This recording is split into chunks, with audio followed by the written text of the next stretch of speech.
মাননীয় বিরোধী দলীয় নেতার এক সন্তান ব্রিটেনে থাকেন। যেভাবেই হোক রাজনৈতিক কারণে বহু বছর আমাকেও ব্রিটেনে থাকতে হয়েছিল। আমি দেখেছি সেই দেশের স্কুলগুলি কেমন। যখন স্কুলগুলো দেখতাম, সেই দেশের স্কুলের বাচ্চাদেরকে দেখতাম, এই বাংলাদেশের একজন নাগরিক হিসাবে রাজনীতির সাথে জড়িত আছি বলেই খুব স্বাভাবিকভাবেই মনে হতো, আহা, আমার দেশের স্কুলগুলো কেন এমন হতে পারে না।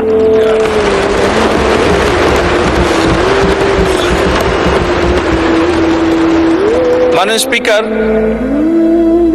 দেখেছি সেখানে কিভাবে প্রাইমারি স্কুলের কথা যদি বলি, আমি যেখানে থাকতাম তার আশেপাশে প্রাইমারি স্কুল ছিল, সেজন্যই সেটি বেশি চোখে পড়তো।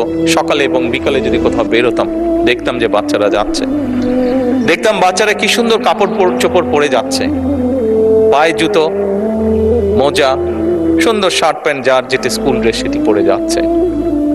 মাননীয় স্পিকার, মনের মধ্যে একটি কষ্ট হতো যে আমার দেশের প্রাইমারি স্কুলের বাচ্চারা কবে এরকম সুন্দরভাবে স্কুলে যাবে। মাননীয় স্পিকার, প্রাইমারি স্কুলের টিচার 2-4 জন যাদেরকে চিনতাম, দেখতাম যে তারা কি সুন্দরভাবে বাচ্চাদেরকে ক্লাসে শিক্ষা দান করছে। মাননীয় স্পিকার, আজকে এই সংসদকে আল্লাহ রাব্বুল আলামিন রহমত করেছেন এবং সে কারণেই মাননীয় স্পিকার আমাদের পক্ষে সিদ্ধান্ত নেওয়া সম্ভব হয়েছে। আমরা সেদিন যেই প্রত্যাশাটি, মনের মধ্যে যে আশাটি ছিল, আল্লাহ চান তো এই আশা আমরা ইনশাল্লাহ পূরণ করতে পারবো। সেজন্যই এই সংসদে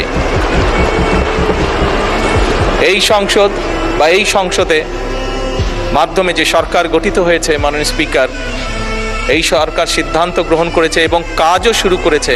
আমরা ইনশাল্লাহ আগামী জুলাই মাস থেকে পর্যায়ক্রমিকভাবে ধীরে ধীরে প্রাইমারি স্কুলের বাচ্চাদেরকে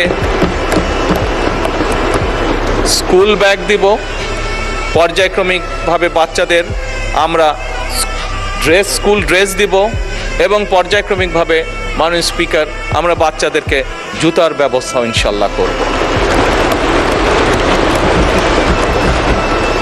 এখন আসুন, মাননীয় স্পিকার, বিরোধী দলীয় নেতা বলেছেন পরিবেশের কথা। কিসের পরিবেশ? শিক্ষাঙ্গনের পরিবেশ।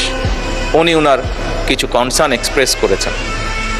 মাননীয় স্পিকার, আমিও এই দেশের শিক্ষা প্রতিষ্ঠানে পড়েছি। 90-এর স্বৈরাচার বিরোধী আন্দোলনের সময় বেশ অনেকবার সেই সময় রাজনৈতিক ডামাডোলে শিক্ষাঙ্গনের মধ্যে পড়েছিলাম।